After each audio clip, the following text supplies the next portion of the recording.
Hello, everyone. Well, it's the start of week 2, and you survived the first week of your summer session. So, kudos to you and keep up the good work. I know it can be stressful and sometimes challenging working in such an accelerated environment. But again, I am here to support you, and so is the college. If you have not had the opportunity yet, please look at your grades and notice that I have completed grading week one's work. Just overall observations at this point in time. Make sure that for discussion board postings, you are reading the entire prompt and you know what's being asked of you before you start replying and answering the post. Some of you will notice that you missed a couple of points here and there because you may have missed one question out of the series of 3 or 4. So the prompts are there to provide you with some thinking points or things to actually get your thought process going as you're starting to write.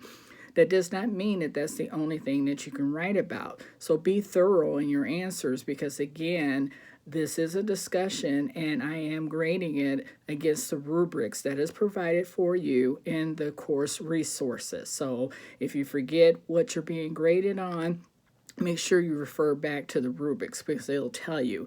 I'm going to look for things like your focus. Are you staying detailed when you're doing your assignments, following the prompts, formulating good detailed paragraphs?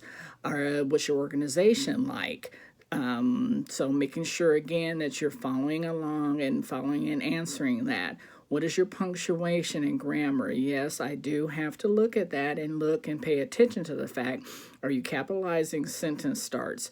Are you having a lot of misspelled words? So you're going to lose points for that.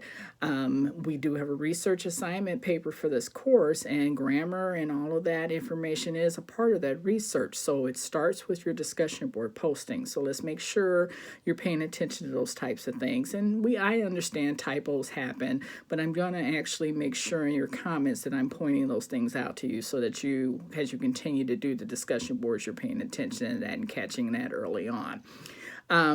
I'm looking at my notes to make sure I don't forget to remind you of anything.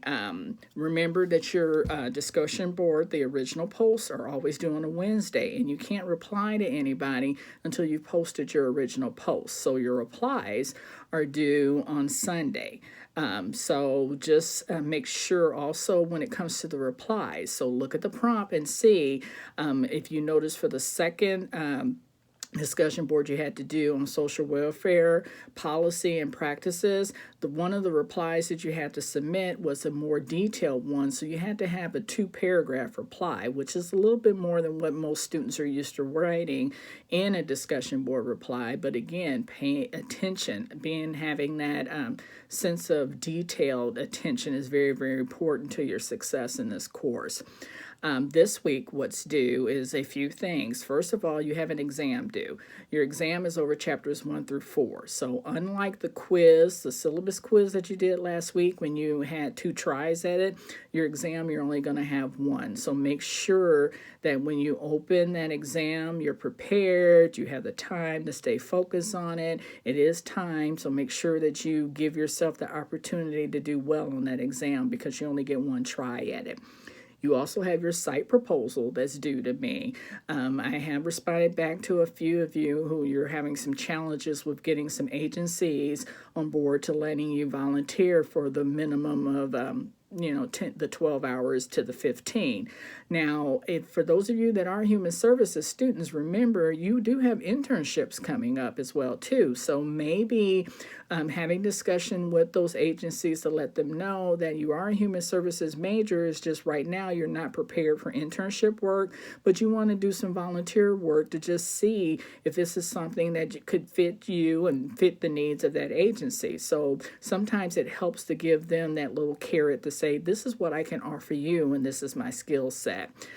So just keep plugging away with that because the site proposal is due this week as well too, and I have to approve that. The the volunteer hours have to be completed as a requirement for this course for your success. So again, I'm here to support you. I know you're probably all kind of like maybe kind of like, oh wow, what did I sign up for? But this is really a good time for you and a good place to be. So we are very, very excited about the second week of term, and I'm wishing you all well. And just continue to email me with your questions and I'll respond. Have a good one.